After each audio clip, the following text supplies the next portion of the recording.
শ্রীপুর উপজেলার মাটিরমায়া রিস রোডে কিছু দর্শনার্থী আজকে সকালে কিন্তু বিআরটিসি বাস নিয়ে তারা কিন্তু পিকনিক করার জন্য এসেছিল, কিন্তু দোতলা বাস থাকার কারণে 440 লাইন কারেন্টের লাইনে বেজে কিন্তু একটি গাড়িতে বিদ্যুৎ স্পৃষ্ট হলে এখানে কিন্তু দেখা গিয়েছে 3 জন, আমরা শুনেছি 3 জন মারা গিয়েছে এবং একাধিক পিকনিকের জন্য দর্শনার্থী তারা কিন্তু আহত হয়েছে। এই যে এই বাসগুলোই কিন্তু এই রাস্তা দিয়ে এসেছিল। আমি বলে রাখি যে এই রাস্তাটা কিন্তু দোতলা যে বাস রয়েছে সেগুলো চলাচলের জন্য কিন্তু উপযোগী নয়, তবুও কিন্তু এখান দিয়ে এইসব বাস কিন্তু ঢুকেছিল। এরপরে কিন্তু এই দুর্ঘটনাটা ঘটে।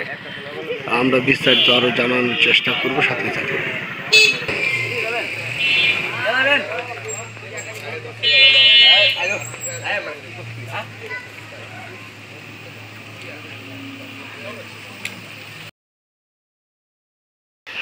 দর্শক, এই যে জায়গাটাতে এই জায়গাতেই কিন্তু এই ঘটনাটি ঘটেছে, কারণ এই জায়গার লাইনটি বৈদ্যুতিক যে লাইন রয়েছে সেগুলো কিন্তু খুবই নিচা দিয়ে কিন্তু টানা হয়েছে।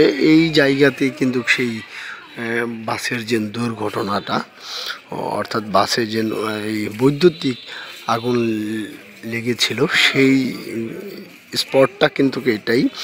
এই যে সামনে লোকজন দেখতে পাচ্ছেন সেই জায়গাতেই কিন্তু এই দুর্ঘটনাটি ঘটেছে, কারণ এই লাইনটা কিন্তু খুবই নিচা দিয়ে চলে গিয়েছে।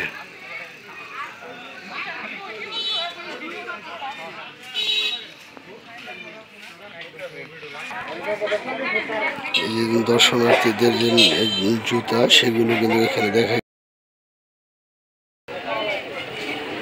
যারা আহত হয়েছে এবং নিহত হয়েছে তাদের কিন্তু এই যে জুতা এবং বিভিন্ন কিছু এখানে পুড়ে যেতে দেখা গিয়েছে। সেই জায়গাটা কিন্তু এইটাই কিন্তু সেই স্পট।